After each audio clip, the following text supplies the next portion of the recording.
Hey Scotty, did you know that today is a pre-release to the Wilds of Eldraine? Yeah, no, time flies by really quickly. It seems like yesterday that we were reviewing the Commander Masters. Yeah, we need to get a pre-release kit. Was that? Oh, you already got one? All right, let's open it up. Hello, everyone. I hope you're having a fantastic day. Today, Scotty and I are kicking off the unboxing for the Wilds of Eldraine sealed products. I hope you've enjoyed that intro. Thank you very much, Scotty, for your help with that and for getting this pre-release. Now, this pre-release kit is going to be an interesting one. It brings us back to the Wilds of Eldraine, something that I've been looking forward to quite significantly, especially as we were creating all the guides for the set. Therefore, I'm quite interested in seeing what this little kit will contain. Of course, today is pre-release, so it starts off the pre-release week at your local game store. Make sure to check that out wherever you might be. And this comes from our local game store at Mox in the Hole. Shout out to Mox in the Hole here in Edinburgh. So, without further ado, let's have a look at what's inside and how lucky do we get for this sealed event. All right, so here we go. So, by the way, before we start, here's the wonderful art that you might be able to see. As you can see, we have fairies on the front, we have the three little mice, Pot Piper, and then it opens up as such. And oh my god, they're really going on with this. Pre-release kits are just amazing, and they're supposed to be welcoming you into the new expansion. This one does just that. Good people of Edgewall, come step with my beat past hamlet and cottage and cobblestone street, o'er river and stream bewitched and beguiled. Oh, follow me into the wild. Oh, that's wonderful. Okay, so as usual, you get some cupboard cutout for the counters, should you need some. And then you get the little pack such that contains all of the wonderful kit. And then inside, I always like to look at it. I think this is one of the virtues. If I'm not mistaken, this is the black one, the one of persistence, the art anyway. Very, very beautiful. And then we have the kit proper, which opens up as such, and voila. So you get the dice with the Wilds of Eldraine. This is very beautiful. I think it's an off-color purple, from what I can tell. It's a little bit purple with some white, and the symbol for the 20 spin down die. Yet the building a pre-release deck, a leaflet, which kind of explains to you if you've never played a sealed deck, you should go about building it. And then you get a little bit of the cutout art about the roles, which is quite beautiful. I love these little things. They always give you an introduction to some new themes into the set, and roles are going to be a big thing in this set, and I really love this illustration. I'm going to be keeping this. Really wonderful. And then we get the arena code. Best of luck to anyone who gets it. And then you get a separator for your deck, because this is going to be your deck box where you get to put inside your sleeve deck, and it should hold the sleeve deck, but it might not hold the sleeve deck and the remaining cards, so you might need a box for that. You get the 6 draft booster packs and the pre-release promo card. Now, let's see how we get on with this, and we'll start with the pre-release promo card. So the promo card going to contain, I really like this. It's made of 100% recyclable. It's made in Belgium, as is the kit proper. And yeah, it has a weird, like almost papery, plasticky feel, and it's a beautiful art. And we shall open it. Let's see what we get inside. There are quite some good cards in this set that we are hoping to get. Of course, you get the token, which is going to be double-sided, if I'm not mistaken, is it? Yep, double-sided, so you get both of the tokens in this one, and that should contain all the roles. The only other role that's left out is going to be part of the Virtue and Valor deck, and then we get, well, that's nice, Virtue or Persistence in the promo version. This is a pre-release one, as outlined by the date here stamp. This is a very good card, and it's going to be amazing for reanimate decks. I'm going to read it out as usual. We go through this and read out the cards. So Virtual Persistence costs 7, and it's definitely a black card. It's an enchantment adventure. For the adventure side, you have a sorcery adventure called Lockling Scorn. Cost 2, target creature gets -2/-2 until the end of turn, and you gain 2 life. And then, for the enchantment part, at the beginning of your upkeep, you put a target creature card from graveyard onto the battlefield under your control from any graveyard. And this is a beautiful, beautiful card. That is very lucky. Now, let's see how we don't ever get any good cards in black, and we can't play that. I'm joking. Now let's move on to the draft boosters. That's usually how it goes for us when we're unboxing stuff. I've never been lucky with seals. I think the only time that I didn't actually manage to go to this the pre-release event. It was the March of the Machine one, which would have been a really good, nice deck. But anyway, let's break into and let's start looking at the cards and at this wonderful set. I'm so excited and I'm so happy I could share this with you. We'll start off with a spell starter. It's an instant. It's a counter spell. It costs 2, and it makes the counter spell costs 2 more. Unless you have a fairy, then it costs 1 generic more on top of that for each fairy you control. This is a beautiful art as well. A wonderful little counter if you're going to play black, blue. Fairies are a control part of this, and they are in there. Rhymeford Reindeer. I actually like this card. It's a 3/4 that costs 4, and whenever an enchantment enters the battlefield under your control, which, you know, there are a lot of role generating cards, and roles are auras, enchantments. Top target creature and opponent control, so this is an extremely good common, I believe. And of course, I'm talking about draft. Then we get Bespoke Battle Garb, which I don't think is actually any good. You don't have a lot of equipment in the set. Equipped creature gets +2/+0. You can celebrate it, which means you can attach it to a creature that comes into play, and then you can equip it for 2. Not that great. Shatter the Oath, great little removal spell. A destroy target creature or enchantment, cost 5, it's a sorcery, and then you create a Wicked Roll token attached to up to 1 target creature you control. And the Wicked Roll, all it does, it gives a +1/+1, and also whenever the aura goes into the graveyard, all opponents lose a life. And that's really good. Then Return from the Wilds, very good ramp card. It's cost 3. You choose 2. Search your library for a basic land card, put it onto the battlefield, then shuffle. Or create a 1/1 human creature token, or you create a food token. Very, very good card.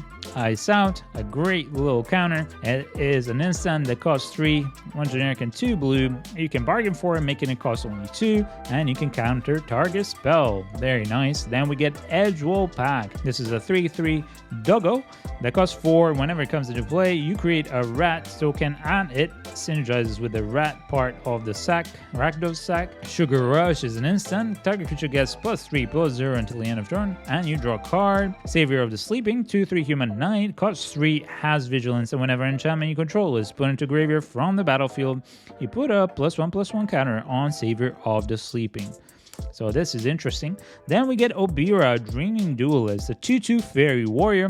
Flash flying, whenever a fairy enters the battlefield under your control, each opponent loses 1 life. So it looks like the first pack actually so far is not too bad for the mere control so far. So we'll see how it goes. And then we get Taken by Nightmares, another great removal. Exile target creature. If you control an enchantment, use Cry 2. This is a great pack for back. Ooh, another decent one. The Witch's Vanity costs 2. It's an enchantment saga. The first step, destroy target creature and opponent controls with mana value 2 or less. Then you get to create a food, and then you create a Wicked Roll attached to target creature you control. And then we move on to the first rare of the set. It's a Farsight Ritual. It's an instant. It costs 4. You can bargain for it, and you can look at the top 4 cards. And instead, if you bargain, you look at the top 8 cards. You put 2 of them in your hand, the rest at the bottom of your library in any order. And wow, we get to see one of the amazing Enchanting Tales cards. This is Hardened Scale. This is an enchantment. It costs 1 green, and it's a beautiful new art. And if 1 or more counters would be put on a creature you control, +1/+1 counters, then you put that and +1 mini counters on it instead. And then we get one of the new lands. Beautiful. And a Wicked and a Wicked Roll with a curse. So that's really nice. Very lucky first one. I think Hardened Scale is actually a pretty good enchantment to get in the Enchanting Tales. Now let's see what we get into the second booster. So far, I think the mirror is the way to go. Living Lectern is a 0/4 artifact creature construct. It costs 2. It's basically a wall, but for 1 and sacrificing it, you draw a card, and then you get to create a sorcerer roll and attach it to a creature you want. You can do this only as a sorcery. Interesting card. Archon's Glory, very good if you bargain for it. It's an instant that gets +2/+2 to target creature, or if you bargain, it also gives him flying and lifelink. So that's very, very good. Then we get Frantic Firebolt. Very good card. Costs 3. Deals X damage to target creature, where X is 2 plus any number of cards in graveyard. There are instant cards, sorcery cards, and or adventures. So this is very good for the Izzet or any spell heavy deck. Warehouse Tabby. This is a good one for the rat deck, although I don't know that it's the best. It's a 1/1 that costs 1 black, and it's a creature cat. Whenever an enchantment you control is put into the graveyard from the battlefield, so you have to bargain for it or it'll be destroyed. You create a rat token, and then for 2 it gets Death Touch. Now it is fairly expensive, so it tends to cost a lot, but in a rat token deck, if you build it right and you can have a lot of sack outlets for the enchantments, then this can slowly populate the field for your rat deck. Troublemaker, oof. This is a 2/2, oof. But with bargain, it costs 2, and when it enters the battlefield, if it was bargain, you exile target artifact or enchantment an opponent controls. Very good in the current set. It's a 2/2 for 2, basically, that does extra. Obira's Intendants. This is a 3/4 flying fairy wizard that costs 5 on one side, and then it's also an adventure, which is an instant adventure. Target creature gets -4/-0 until the end of turn. Then we continue with Ariet's Whisper. This is a 4-cast sorcery. Target opponent discards 2 cards, then you create a wicker roll attached to one of the creature you control. So this is very, very good. And we continue on with Gingerbread. Wonderful little food golem. 1/1 that costs 1 generic as an artifact creature, has haste, and if you tap 1, this creature can't be blocked except by creatures with haste. And then if you tap 2, sack it, you gain 3 life because it's a food token. Leap and Ambush. And this is a combat trick. It costs 1 green and it's an instant. Target creature gets +1/+3 and gains reach until the end of turn and tap it. Can be good. Ooh, Soul Guide Lantern. This is a decent one.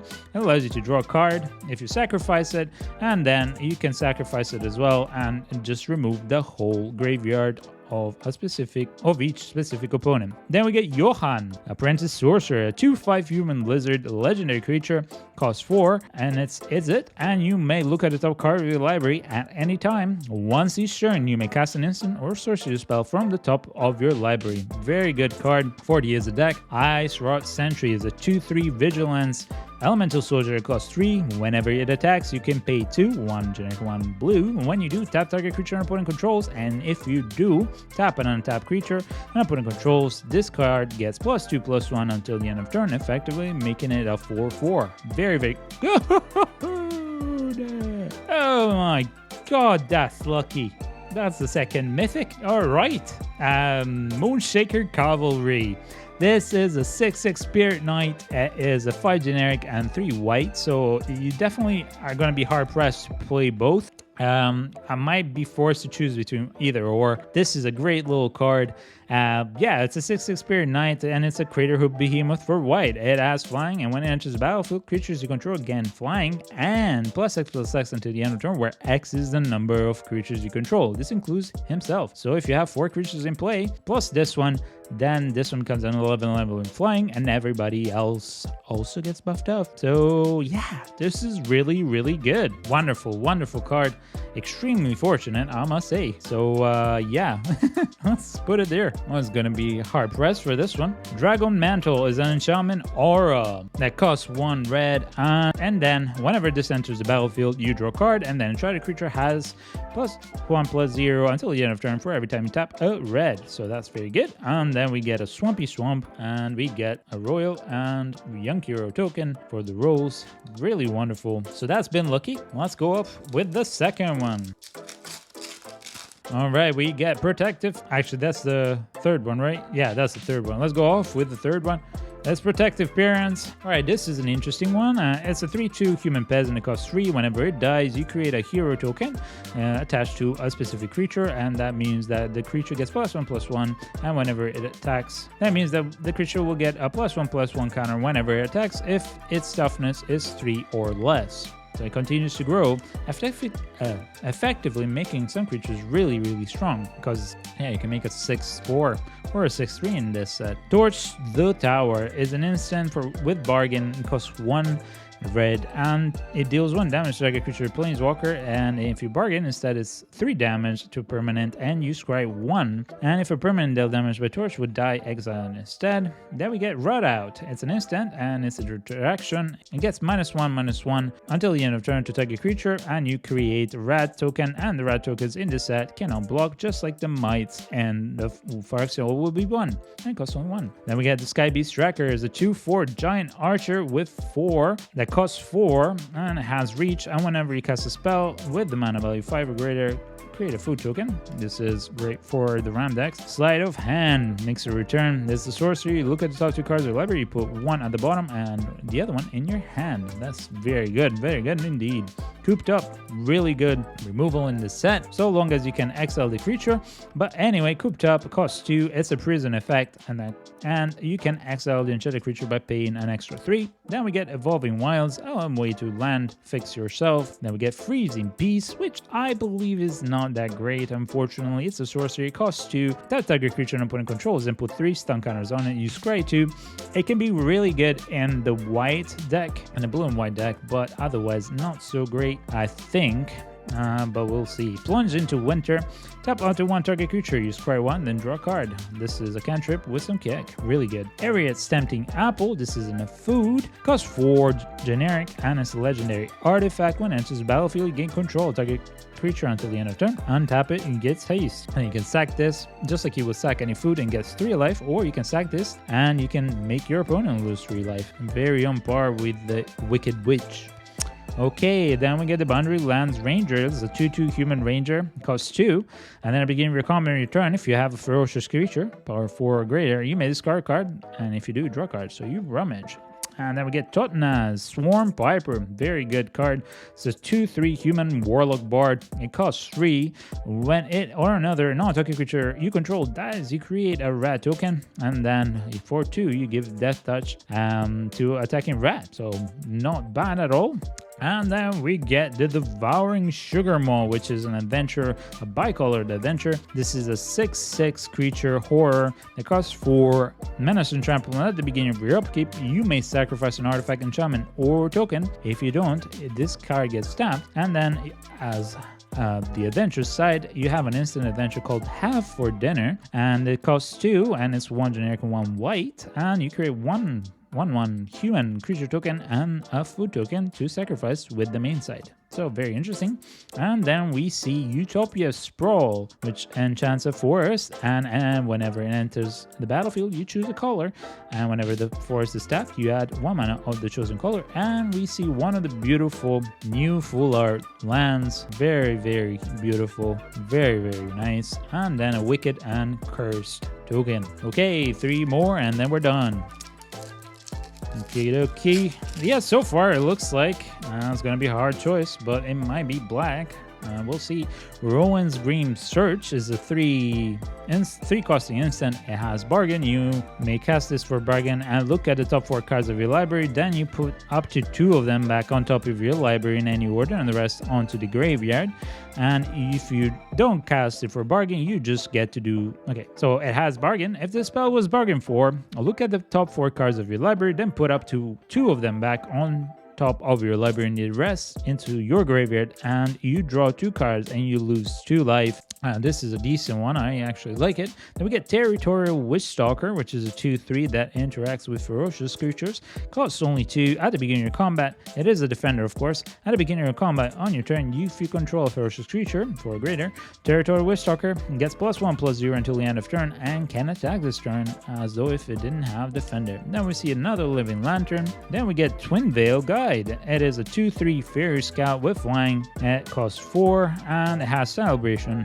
And it gets +1/+0 and lifelink as long as 2 or more non-land permanents enter the battlefield on your control this turn. Then we get Unruly Catapult. This is 0/4 construct. It costs 3 and it's very good for Izzet decks. As a defender, you can tap it to deal 1 damage to each opponent, and whenever you cast an instant sorcery spell, you untap it. Warehouse Stabby, once more revealing. Toadstool Admirer, which is an oof. It costs 1 and it's a 1/1 and it has Ward 2, and for 4 you can put a +1/+1 counter on it. It is not that great in unlimited, I believe, because you need to sink a lot of mana that you'd rather spend somewhere else.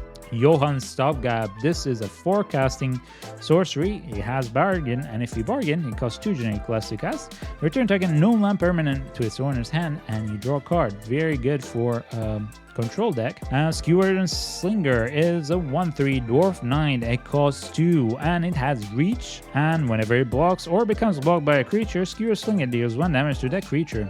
Interesting. And then Threadbind Click. It's a 3/3 fairy flying, and it costs 4, and it's an adventure. On the adventure side, it's white, so it costs 3, and it is an instant, and you destroy target tapped creature. Very interesting. Very interesting. Boundary Lands Ranger. Once more with feeling, and we get Twisted Fealty. This costs 3. It's a sorcery. You gain control of target creature until the end of turn, and tap it. It gains haste, and you can put a Wicked Roll token attached to up to 1 target creature. Very nice roll. It gets +1/+1, and whenever the roll goes into the graveyard, each opponent loses a life. And we get another great one, and this is an adventure with the showcase frame.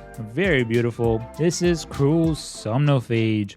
So on the adventure side, it's blue and it costs 2. Sorcery, can't wake up. Target player mills 4 cards. And then on the other side, it's a creature with star, power and toughness. Costs 2, 1 generic, 1 black. And its power and toughness are equal to the number of creature cards in all graveyards. So it looks like maybe black might be the way to go for me, unfortunately, for the Moonshaker recovery. Because I don't think you can actually play both and play Orzhov. It will be hard to justify, even though maybe both might warrant it. We'll see.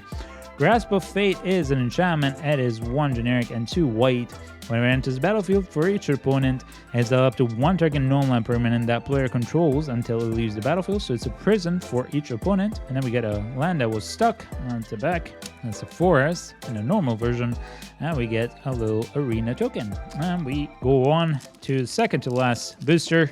Hope you're enjoying this. I am so excited. We managed to open 2 of the best cards in the set. Armory Mice is a 3/1 mouse. It costs 2 and it has Celebration. It gets +0/+2 as long as 2 or more non-land permanents enter the battlefield under your control this turn. Then we get Bellowing Bruiser. It's a 4/4 haster. It costs 5 Ogre. And it has Adventure, and that is a sorcery. Costs 3 and up to 2 target creatures you can't block this turn. So it's quite decent. Rowan's Green Search once more. Territorial Witch Stalker. Ooh, Diminisher Witch is a 3/2 human warlock. Costs 3. Has bargain when it enters the battlefield. If it was bargain for, create a curse roll token attached to target creature an opponent controls, effectively making it a 1/1 creature. Very, very nice. They still get to retain their abilities, but still very nice. And again, Toadstool Admirer and Voracious Vermin. This is a great card for the rat deck. It's a 2/1 rat. Costs 3. Whenever it enters the battlefield, you create another rat. And whenever another creature you control dies, can be token, put a +1/+1 counter on him. So this is very, very good if you got rats. Crystal Grotto is a mana fixer. Not bad. Then we get Stormkeld Prowler. It's a human rogue. It costs 2. It's a 2/1, and whenever you cast big spells of mana value 5 or greater, you put 2 +1/+1 counters on it. So that's very good for the 5 mana matters decks. So Ram decks. Then we get Greta Sweet Tooth Scourge. It's a 3/3 human warrior. So we're getting a lot of the staples of the uncommons archetypes. So this is a 3/3 human warrior legendary creature. Costs 1 and Golgari. And whenever it enters the battlefield, you create a food token, then you sacrifice the food to give +1/+1 counter on to target creature, and you can activate this only as a sorcery. Then you can sacrifice the food for 2, you draw a card, you lose a life. Very, very good for the food deck. Knight of Doves. This is a 1/3 human knight, costs 3. Whenever an enchantment you control is put into the graveyard from battlefield, you create a 1/1 white bird creature token with flying. Nice. And then we get High Fae Negotiator, which is a Fae Warlock that's a 3/5. It costs 5. Has bargain, flying, and when it enters the battlefield, if it was bargained for, each opponent loses 3 life, and you get 3 life. Very and then nice, very nice. Virtue of Loyalty. That's insane. What the hell, man? Holy gospel moly. Virtue of Loyalty costs 5. It's an enchantment adventure. It's the white virtue. And yeah, now it's going to make it really hard to choose. I think I'm going to have to go both colors and pray that my lucky stars. Okay, so on the adventure side, it's an instant. You create a 2/2 white knight creature token with vigilance, and on the enchantment side, it costs 5. At the beginning of your end step, you put a +1/+1 counter on each creature you control and tap those creatures. This is an insane card. I can't believe it, how lucky we've gotten. We've gotten 3 of the top 10 cards of the new set cards. This is amazing. Then we get Garruk's Uprising. It costs 3. It's an enchantment. And whenever it enters the battlefield, if you control a creature with power 4 or greater, so ferocious, you draw a card. Creatures you control have trample. And whenever the creature that's ferocious enters the battlefield and you control, you draw a card. So this is really good for the Gruul deck. Oh, and then another wonderful island. The light box ones are so beautiful. And then we get a treasure token. Very nice. Okay, last booster. I mean, this is going to be a tough one for me. All right, let's see how we build this. All right, next up, we have the Slumber Keep Guard, which is a 1/1 for 1. And whenever enchantment enters battlefield and you control, scry 1. And for 3, you get this +1/+1 until the end of turn for each enchantment you control. I think this can be a little bit dissuading because it is a lot of mana to pump into this. Unless you have a lot of enchantments in play, it might not be so strong, but the first part might be interesting. Then you get Cut In, it's a sorcery, costs 4, and it deals 4 damage to target creature, and you create a young hero role token attached up to 1 target creature you control. Then you get Wicked Visitor, and it's a 2/2 nightmare, costs 2. Whenever enchantment you control is put into graveyard from the battlefield, each opponent loses a life. Verdant Outrider is a 4/2 human knight, it costs 3 for 2. It can be blocked by creatures with power 2 or less this turn, and it's a human knight. It's okay. Answer the Fate Court is a sorcery, it costs 5. You draw 3 cards, create a fairy, and that cannot block anything that does not have flying. Then Johan's Stopgap once more. Ooh, Monstrosity, one of the new food tokens I would reckon. Yeah, cards as food token creature. Sorry, it's a 3/1. It costs 2. It's a horror, and whenever it dies, you create a food token. And it's as simple as that. That's actually pretty good. Kindled Heroism. Target creature gets +1/+0 and gains first strike until the end of turn. You scry 1. Not bad. Howling Galefang is a 4/4 that costs 4 with vigilance. That's really, really good. And it has haste so long as you own a card in exile that has an adventure. Even if you don't, it's still a very, very good card. And we get Frolicking Familiars, a 2/2 Otter Wizard. Oh, that is so cute. It's an Otter Wizard with flying. Whenever you cast an instant sorcery spell, it gets +1/+1 until the end of turn. So this is going to be for the Izza deck because it also has a red spell on the side. It has an adventure. It's an instant. It costs 1 red. You blow up steam, deals 1 damage to any target. Not bad. And we get Fairy Fencing. It's an instant. It costs X and black. Target creature gets -X until the end of turn, and then it gets an additional -3/-3 if I control a fairy. Wonderful. And wow, that's another great one for sealed. Godric Cloaked Reveler. This is a 3/3 human noble that costs 1 generic and 2 red. It has haste and it has celebration. If you put 2 or more no-land permanents in the battlefield this turn, he becomes a dragon with toughness and power 4/4 and flying, and for 1 red, it gets dragons you control get +1/+0 until the end of turn. This is an insane card. That's a very good rare. And then we get Fiery Emancipation, which is hard to cast. It's 3 generic and 3 red. It is an enchantment. If a sorcery control will deal damage to a permanent player, it deals triple that damage to that permanent and player instead. Really, really great card. It's going to be hard to cast, but it's a wonderful, wonderful card. Great for Commander. Redcap Thief in foil. This is a 2/3 Goblin Rogue, costs 3. Whenever it enters the battlefield, you create a treasure token for those mana fixing and ramping. Very, very good. And then we get a swamp, the light box, very beautiful. I really, really love these. And then on an adventure. Okay, so that was it for our pre-release kit unboxing. I think we got really, really lucky. And yeah, I will see how I build this. It might be that I will have to bite the bullet and either play 3 colors or figure it out. Either way, I hope you've enjoyed this. We are going to be unboxing every single sealed product of the Wilds of Eldraine, so make sure to be tuned to our channel. Now, if you like what we do, if you have any comments about what you just seen, please let us know in the comments down below. I read and reply to every one of them. And if you liked it, make sure to thumbs up and subscribe to the channel, as it does help small channels like ours quite a lot. And then we will see you in the next one. Scotty and I, thank you very much. Wish you a lovely day, a blessed day. Be good, be kind, and we'll see you in the next one. Bye!